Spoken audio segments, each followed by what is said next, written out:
pour vous permettre de comprendre ce qu'on appelle Noël ou le Père Noël ou je ne sais quoi, qui la plupart des gens qui se disent chrétiens. Enfin, je ne parle pas pour les gens qui sont du monde.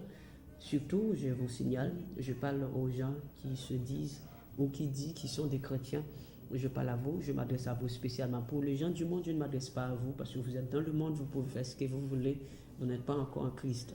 Mais je parle aux gens qui ont une Bible, qui se disent chrétiens ou chrétiennes.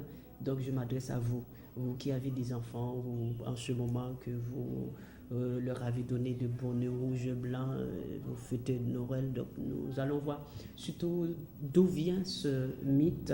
Et comme j'avais traité ce sujet, je vous avais expliqué, montré que c'était un mythe légendaire, c'était ce n'est pas quelque chose que la Bible a prouvé, tout le monde le sait, soi-disant qu'ils ont attribué ce jour à la naissance de Jésus-Christ, qui n'est pas vrai, qui est complètement faux. Donc, j'ai le plaisir de vraiment partager cela avec vous. Et je vous demande de vraiment prendre le temps d'examiner. Mais avant cela, je vais surtout faire l'introduction de cette émission avant de partager avec vous tout cela.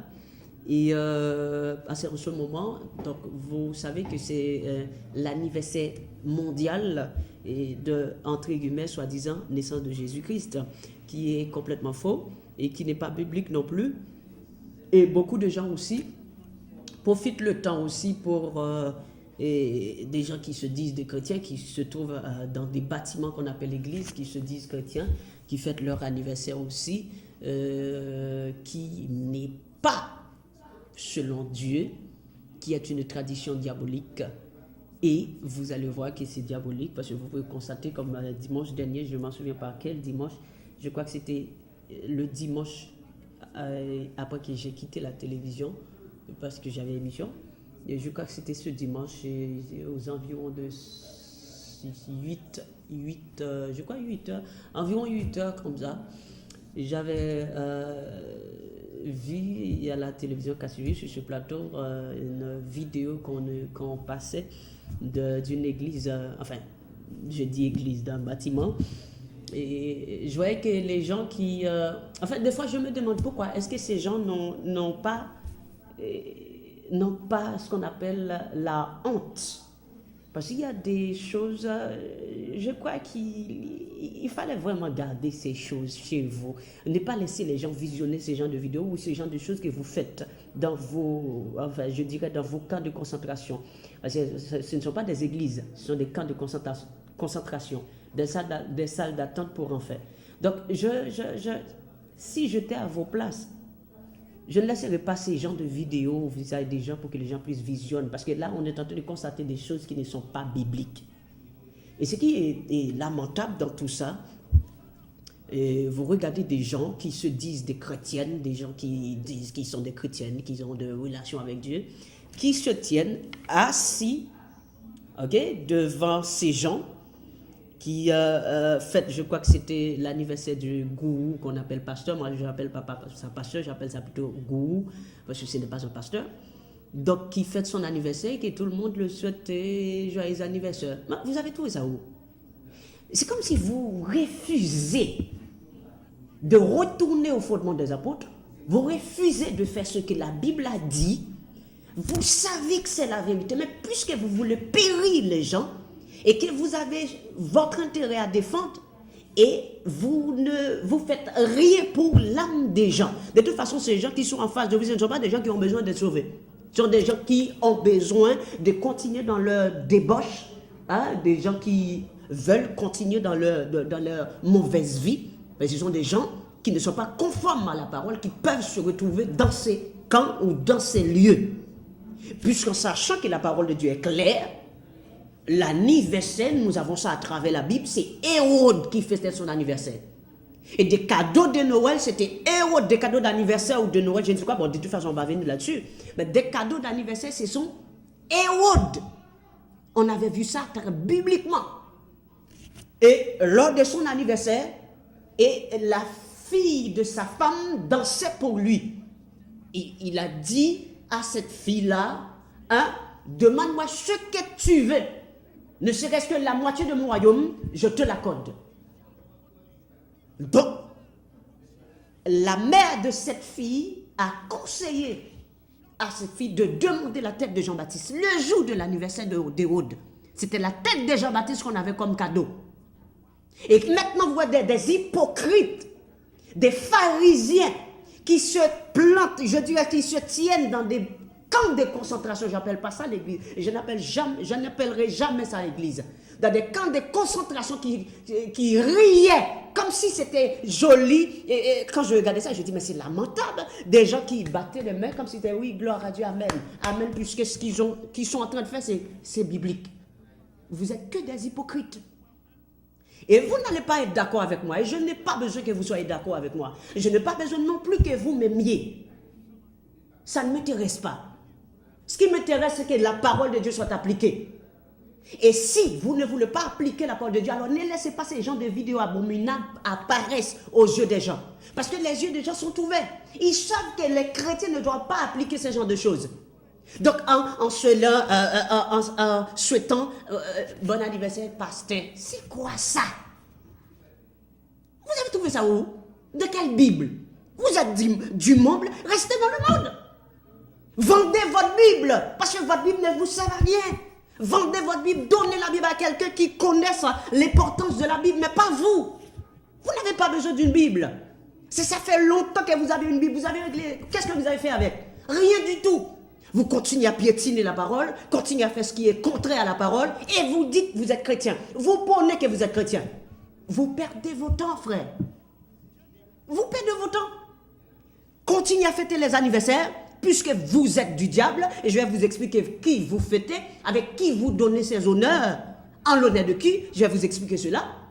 Donc, continuez à faire. Et ensuite, dans cette vidéo, je considère une vidéo abominable, blasphématoire.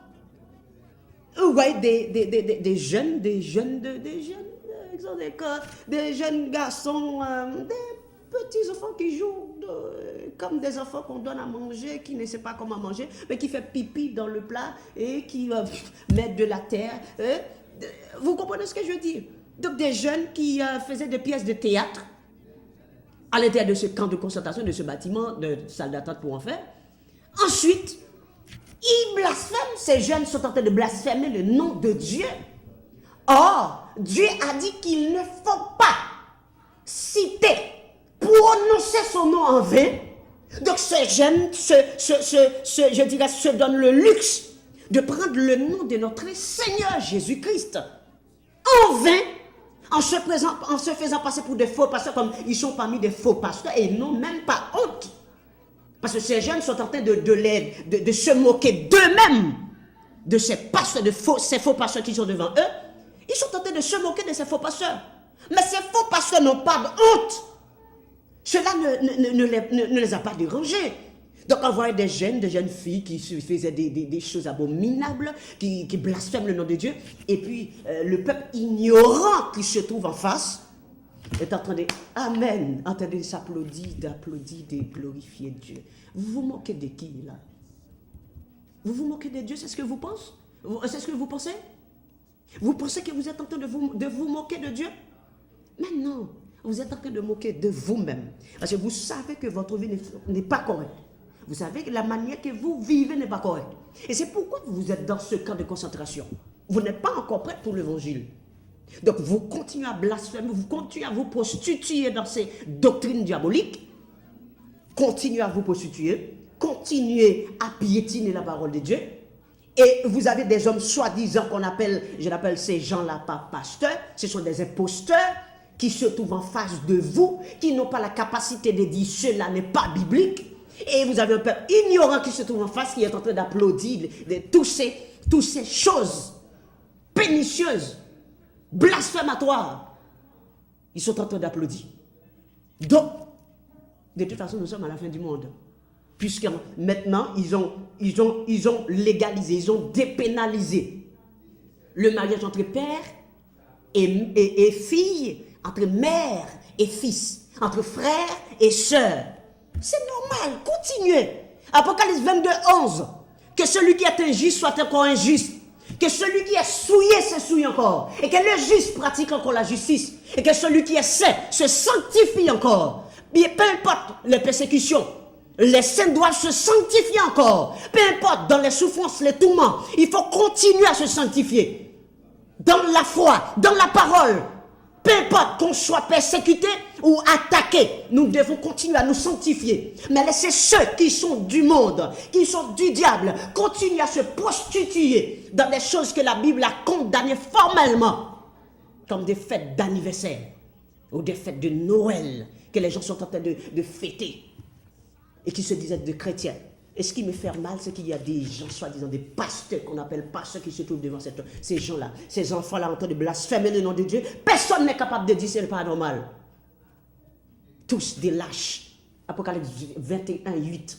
Mais pour les lâches, les incrédules, les menteurs, les meurtriers, hein? Les enchanteurs, les incrédules, le part, hein?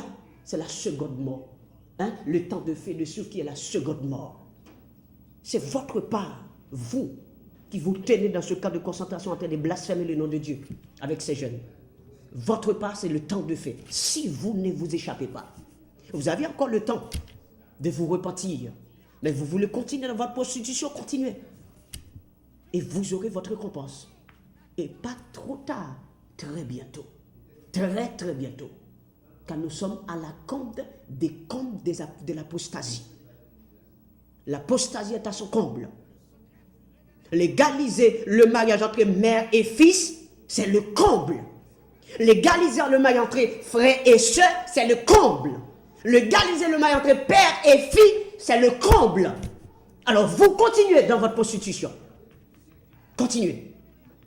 Et le fait que aux États-Unis maintenant, les gens peuvent, je dirais, ils ont autorisé que vous pouvez être dans un bâtiment d'église, dans un centre, dans un parc, ou peu importe là où vous vous retrouvez. Vous pouvez prendre votre partenaire là, vous êtes en pleine relation sexuelle sans problème. C'est pas un problème, vous avez le droit de le faire. Vous avez envie, pendant vous êtes sur le place de Marigot, sur le quai de Marigot, vous avez envie, bon, vous prenez votre partenaire, vous cherchez un coin, ce n'est pas un problème, vous vous mettez dans le coin. C'est le comble. En Afrique du Sud, l'adultère est légalisé. Donc si vous commettez l'adultère, votre partenaire ne doit pas vous repudier. Donc c'est légal. C'est le comble, non? J'attends maintenant à ce qu'on légalise la pédophilie. Parce qu'ils vont le faire. À ce qu'on légalise ce qu'on appelle le mariage homme-animal. Parce que les sexes entre homme et animal, cela existe déjà. Des femmes couchent avec des chiens, des chevaux, des animaux, et des hommes couchent de la même manière. Donc, il n'y a plus rien, plus de temps. Plus de temps. Vous, si vous voulez continuer, continuez. Seulement, je vous dis la vérité. Je sais, pendant que je suis en train de parler, vous allez vous examiner, vous dire, je vais prendre une décision après l'émission, la décision va s'envoler. C'est votre problème.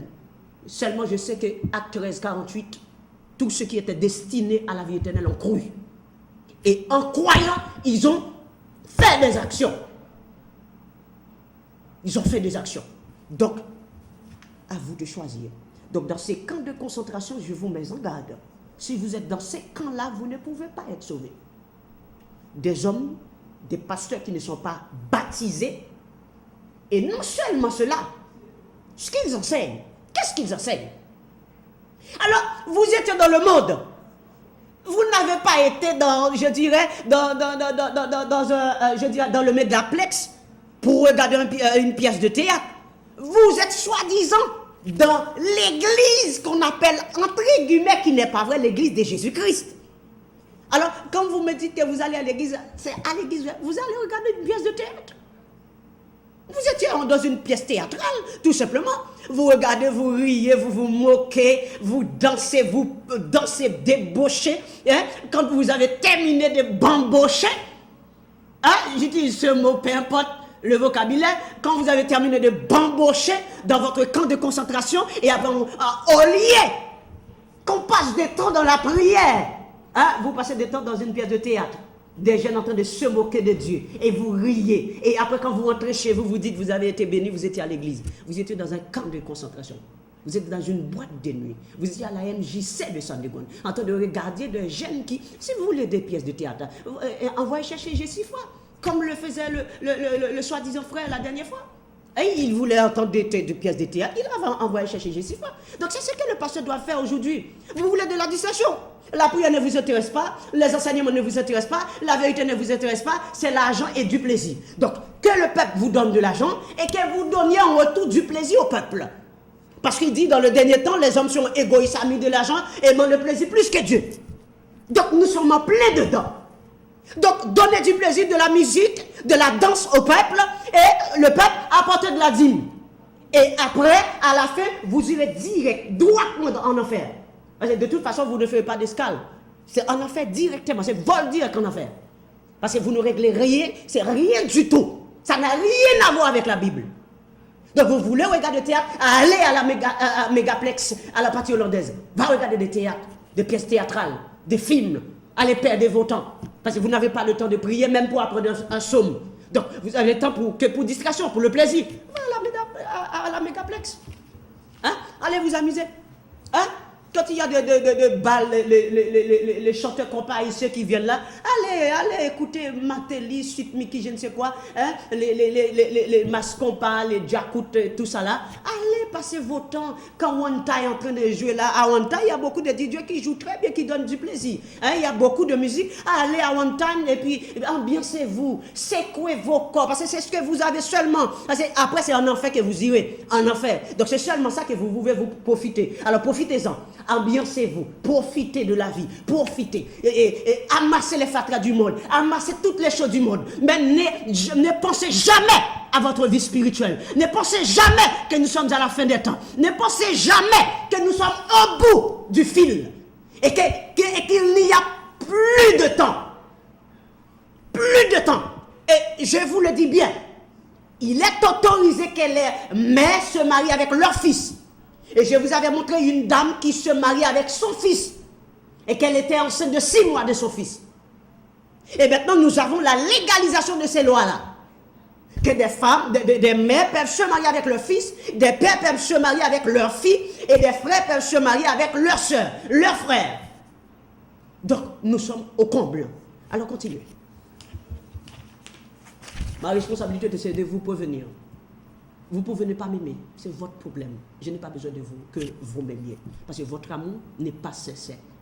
Votre amour n'est pas biblique. Donc vous pouvez ne pas m'aimer, ce n'est pas grave.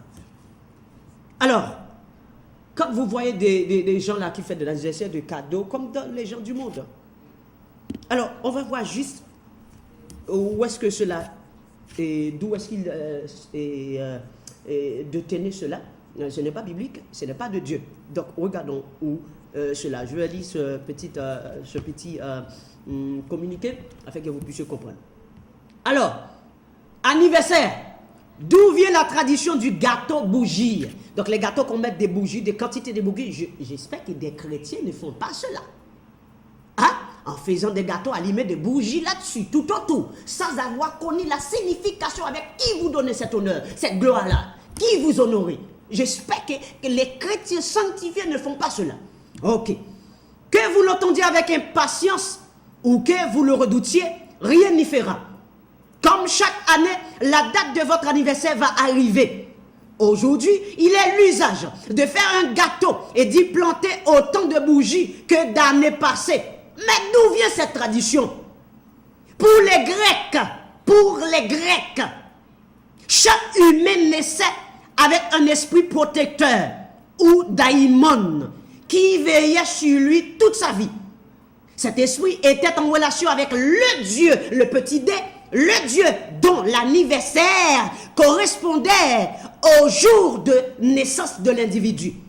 Et le concept est à l'origine, des notions d'ange gardien. Écoutez bien, le concept est à l'origine des notions d'ange gardien et de saint patron. Les saints patrons, c'est la catholique romaine. Les saints patrons. Donc ce n'est pas biblique. Ok. Chaque année, pour leur anniversaire, les Grecs se rendaient au temple, comme vous le faites vous, avec votre faux pasteur là. C'est la même chose. vous rendez au temple pour fêter l'anniversaire de votre faux pasteur. Beaucoup de faux pasteurs à ce matin fêtent leur anniversaire. Et ce sont des démons, ce ne sont pas des pasteurs. Ce sont des hommes qui ont de l'esprit des démons en eux, qui refusent d'appliquer la parole de Dieu. Parce que s'ils avaient l'esprit de Dieu, ils auraient appliqué ce que la Bible dit. Ils n'ont pas l'esprit de Dieu, ce sont des gens qui travaillent pour Satan. Donc on est clair là-dessus. Donc les Grecs se rendaient au temple d'Artémis.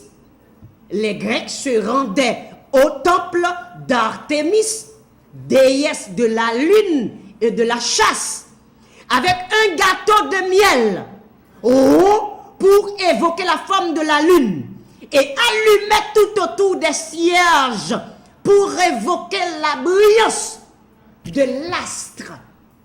Pour évoquer quoi? Pour évoquer la brillance de l'astre. L'astre, vous savez, l'astre, le monde astral, démoniaque, l'astre, pour évoquer la brillance de l'astre. Il louait alors la déesse en faisant cela. Regardez bien, hein? Ah, non, j'ai l'impression que je lisais dans la Bible, excusez-moi, mais c'est dans le communiqué. Ok. Il louait alors la déesse Artémis. C'est ce que vous faites dans votre bâtiment de camp de concentration le dimanche dernier, dimanche passant en haut. Hein? C'est ce que vous faisiez là. Vous louez la déesse Artémis dans votre bâtiment, lui demandant de leur apporter cette année encore prospérité et bonheur avant de souffler les cierges, les bougies. De là vient la coutume selon laquelle il faut faire un vœu. Et vous voyez des chrétiens qui prient sur des bougies. Vous êtes idolâtres. C'est la raison pour laquelle je vous dis, sans la connaissance de la parole, il est impossible que vous soyez sauvés. Impossible. Dieu est clair. Mon peuple est détruit parce qu'il lui manque la connaissance. Clair. On est clair. Donc, la coutume de faire un vœu avant de souffler ses bougies. C'est ce que vous faites, vous, qui vous dites être chrétien. Pendant ce temps, vous êtes en train d'adorer Artémis. Vous ne savez pas. Mais qui peut vous dire ça? Qui vous l'a dit? Qui est placé pour vous le dire? Vous n'avez pas de pasteur. Vous n'avez pas de berger, vous n'avez pas d'enseignant, vous avez que des hommes qui sont des imposteurs. Quand vous avez besoin d'eux, c'est des rendez-vous, parce qu'ils imitent les faux pasteurs américains. Pour rencontrer un pasteur, un soi-disant berger, c'est rendez-vous. Donc quand un berger a des troupes, des brebis dans la bergerie, donc si un brebis a quelque chose au cours de la nuit, donc il faut un rendez-vous. Et pendant ce rendez-vous, cette brebis-là, serait déjà morte. Serait déjà morte. Donc ce ne sont pas des bergers. Ce sont des professionnels que vous avez devant vous. Des professionnels qui ont étudié une science pour voler, pour escroquer, pour je dirais, piller le peuple de Dieu.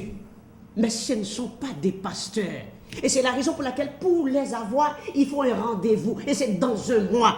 Tous les pasteurs qui donnent des rendez-vous dans un mois, ce sont des faux pasteurs. Ce sont des ravisseurs et des voleurs. Parce que Paul ne donnait pas de rendez-vous. Il était disponible jour et nuit pour le peuple. Mais aujourd'hui, nous avons des hommes d'affaires qui sont à la retraite. Des pasteurs qui se disent être à la retraite. Or, je voyais Paul qui travaillait jour et nuit. Donc, il disait, maintenant je sais de libation. L'aide de mon départ approche. L'aide de mon départ approche. Si l'aide de son départ approche, donc cela veut dire clair. Il a travaillé jusqu'à sa mort.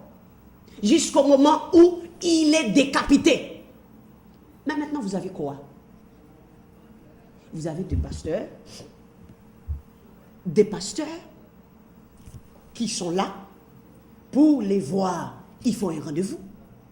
Et c'est avec leur secrétaire. Dites-moi où est-ce que Paul avait un secrétaire? Ou bien l'apôtre Pierre avait un secrétaire? Dites-moi cela. Où est dans la Bible un homme de Dieu avait une secrétaire ou un secrétaire, je ne sais quoi. Parce que vous, pasteur, vous êtes payé. Mais la secrétaire n'est pas payée. Et la secrétaire devait être payée aussi. Vous avez des secrétaires. De toute façon, vous êtes des hommes d'affaires, vous n'êtes pas des pasteurs. Des hommes d'affaires. C'est pour ça que vous avez des secrétaires. C'est pour ça qu'il faut des rendez-vous. Parce que vous avez un bâtiment qu'on appelle... C'est une entreprise que vous avez. Vous êtes des hommes d'affaires. Vous avez sur les anières, là. Les anières. Hein? les années téléphoniques, hein, vous avez tous ces entreprises-là qui sont enregistrées hein, partout. Hein, vous voulez des numéros de téléphone, ce sont des entreprises. Hein. Ce sont des entreprises, c'est clair. Donc si le pasteur vous dit qu'il faut prendre un rendez-vous, ce n'est pas grave parce que c'est un entrepreneur, chers téléspectateurs. Donc il faut qu'il y ait un rendez-vous. Donc continuons, chers téléspectateurs. Continuons.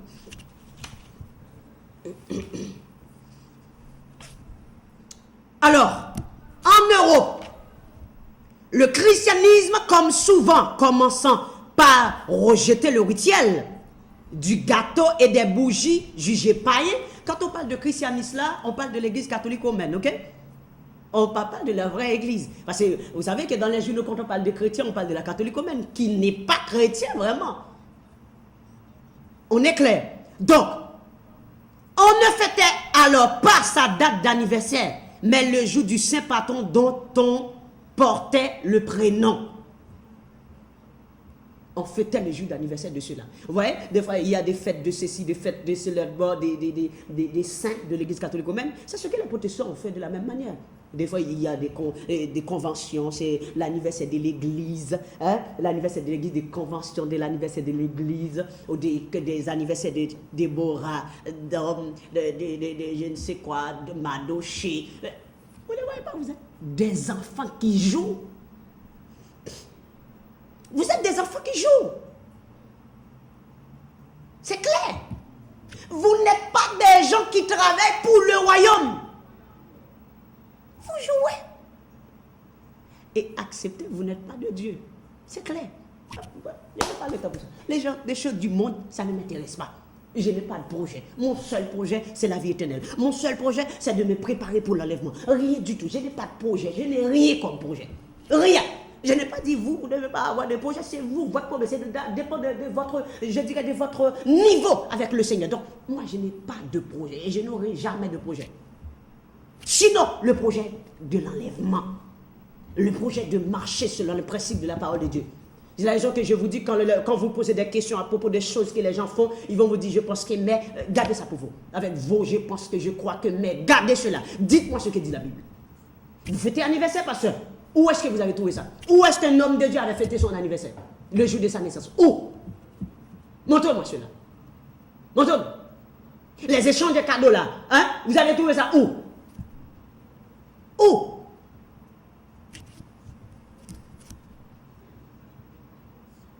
Il faut attendre le XIIIe siècle où les célébrations d'anniversaire réapparaître en Allemagne avec les Kinderfest au XVIIe siècle. Les protestants, notamment en Angleterre, se réapproprient à leur tour l'usage au XVIIe siècle. Mais seulement un siècle plus tard, au XVIIIe siècle, que les catholiques s'y remettent aussi. Au XIXe siècle, c'est définitivement entré dans le mœurs. Tout le monde fête son anniversaire avec gâteau et bougies. Vous pouvez adorer Artémis comme vous voulez, dans votre camp de concentration. Adorez Artémis. Adorez Artémis. Vous pouvez le faire, si vous voulez. Vous pouvez le faire. Et continuez à l'adorer. Je vous dis, lorsque vous étiez dans ce camp de concentration-là, ce n'est pas Dieu. Vous n'allez pas adorer Dieu. Vous allez passer du plaisir. Tout simplement. Vous allez prendre votre temps, juste rigoler. Vous savez, dans cette fin de temps, on a le temps de rigoler. Or, Jésus-Christ a dit, vous vous lamenterez, vous vous pleurerez, et le monde se réjouira. Je vois le contraire. Le monde est en train de pleurer et l'église se réjouit. Et vous espérez la vie? Non, pas du tout. Pas du tout. Traditionnellement, la flamme est purificatrice et évoque la lumière, les flammes des bougies sur le gâteau, la lumière divine et protectrice. Donc, on en posait une sur le gâteau afin d'éloigner le mauvais œil, porter chance pour l'année à venir à celui dont on célébrait la naissance. Sans doute l'histoire d'augmenter un peu la protection, le nombre de bougies passa progressivement de une à plusieurs jusqu'à évoquer le nombre d'années de vie. Dans certains pays comme l'Allemagne, par exemple, on en mettait même une de plus que le nombre d'années pour symboliser la lumière éternelle. Toutes les bougies étant soufflées, sauf celle-ci qu'on laissait se consumer toute la journée. Donc, pour les anniversaires de Rhodes, vous avez Matthieu 14, 6 et Marc 6, 21. Vous pouvez regarder cela et puis visionner un peu. Parce que, et si vous regardez vous, et je dirais visionner dans la Bible, vous regardez, vous allez voir que, et je n'ai pas peur de le dire, et je n'ai aucun doute de le dire, ces camps de concentration ne travaillent pas pour Dieu. Et vous le savez. Si hier, j'avais de doutes, mais aujourd'hui, plus de doutes. Plus de doutes. Parce que si la parole n'est pas appliquée, on ne peut pas avoir de doute. Parce que celui qui est de Dieu applique les paroles de Dieu. On est clair là-dessus. Quand vous allez dans ces bâtiments, vous allez perdre votre temps devant, je dirais, des gourous qu'on appelle pasteurs, qui ne sont pas des pasteurs, tout simplement des ravisseurs, qui sont devant vous, qui n'ont pas la capacité, c'est traduit comme ça, comme si c'est le maître du monde, hein? Et le peuple est en train de faire tout ce qui est contraire à la parole de Dieu. Mais vous êtes là pourquoi? Comme des imposteurs qui sont là, qui n'ont rien à faire, juste donner des blagues, des discours au peuple, et ensuite le peuple rentre chez lui. Et tout simplement, c'est fini. C'est ça, préparer pour l'enlèvement, c'est ça. Pas d'évangélisation, pas de bonnes œuvres, pas de rien du tout. Vous appelez ça préparer l'enlèvement? Ben, ce n'est pas normal, ça. Ce n'est pas normal, bien-aimé. Ce n'est pas normal. C'est pas normal. Alors, comme je vous disais tout à l'heure sur la Noël, et entre-temps, nous allons rester dans le chapitre 10 de Jérémie, et avec le chapitre 10 de Jérémie, nous allons vous permettre de visionner quelques vidéos, ou le peu qu'on peut, si Dieu le permet. Le Jérémie chapitre 10, nous allons voir pour les sapins de Noël, les sapins de Noël, la naissance de Jésus-Christ, ce qu'on dit, l'histoire de Noël tout simplement. Donc on va voir surtout comment le monde conçoit cela. Parce que l'Église, je ne veux pas parler ces soi-disant Églises, parce que je considère l'Église devient le monde et le monde devient Église. Parce que le monde, ils ont leurs yeux ouverts, ils savent ce que la Bible n'a pas dit. Mais l'Église, soi-disant Église, qui ont des Bibles, ne savent pas ce que dit la Bible. Alors, nous avons débuté avec la première vidéo. Alors, la première vidéo, c'est Jésus est-il vraiment né? Jésus est-il vraiment né le 25 décembre, comme tout le monde le pense? Et vous voyez des bâtiments, des camps de concentration où il y a des faux pasteurs à l'intérieur qui fêtent la naissance soi-disant de Jésus, cette date-ci, le 25 décembre.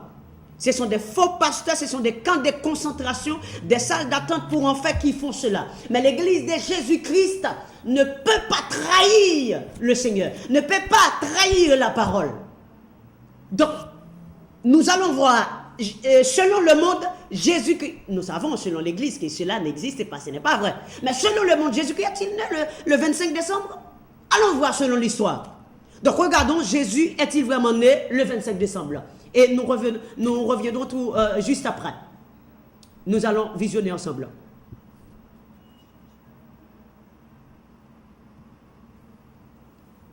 Je ne sais pas s'ils sont déjà prêts pour les vidéos. Jésus est-il vraiment né le 25 décembre? Depuis quand existe respecte-t-elle? Bienvenue dans un nouvel épisode des Fêtes de Noël pour la petite histoire. Le réveillon de Noël se déroule traditionnellement le 24 décembre. Oui, la messe de minuit était ordinairement précédée d'un repas maigre appelé le gros souper, suivi d'un repas gras que l'on était convenu d'appeler le réveillon. Ce repas avait sa raison d'être par la suite du jeûne de la veille, de la privation de sommeil, de la longueur des offices de la nuit et des fatigues de la route parcourue pour venir à l'église. Il était donc de tradition de festoyer à Noël avec plusieurs entrées chaudes et froides et surtout d'avoir un plat à base de volaille. Oui, jusqu'à l'arrivée sur nos tables de la devenue mythique dinde, on mangeait essentiellement des oies, car elles représentaient l'oiseau solaire qui garantissait protection et prospérité à ceux qui en mangeaient. On doit la découverte de la dinde à Christophe Colomb et aux autres conquérants des Nouveaux Mondes partis de l'autre côté des océans qui tombent nez à bec avec ce gallinacé. Au XVe siècle, cette volaille n'existe pas en Europe. Les conquistadors la décrivent d'ailleurs ainsi. Des poules grosses comme des paons, avec des plumes comme une sorte de laine. Et tout naturellement parce que les colons pensaient avoir accosté en Inde. Ils revenaient donc sur le vieux continent avec la poule d'Inde qui, au fil des ans, est devenue simplement une dinde. Dès lors que la dinde arrive en Europe, on est en droit de se demander comment a-t-elle pu détrôner l'oie des menus de Noël. Plusieurs explications s'offrent à nous. Tout d'abord, la dinde représentait un volatile exotique qui, du fait de sa rareté, devait être dégusté en temps de grandes fêtes. Les premières dindes mangées en France sont attestées en 1549 lors d'un banquet donné à Paris en l'honneur de Catherine de Médicis et en 1570 lors du banquet de noces du roi Charles IX. Une explication plus pragmatique tient au fait que la dinde, étant plus grosse que le poulet et moins onéreuse que l'oie, était donc le compromis parfait pour nourrir toute une famille rassemblée pour une fête comme Noël. Une dernière explication, celle-ci plus poétique, fait entendre que cette tradition s'est popularisée bien plus tard sous l'influence de Charles Dickens et de son très populaire Cantique de Noël paru en 1843 et dans lequel il cite la dinde de Noël. Grâce à cet écrivain, elle se serait imposée sur nos tables de fin d'année. Voilà, donc ce que vous avez constaté, la vidéo que vous avez visionnée, c'est plutôt la vidéo qui parle pourquoi mange-t-on de la dinde à Noël. Donc c'est une tradition qui n'est pas chrétienne et que les chrétiens ne doivent pas rentrer dedans. Donc c'est cette vidéo que vous venez de voir. Donc de toute façon, les vidéos ont le titre. Si toutefois ils ont passé une autre que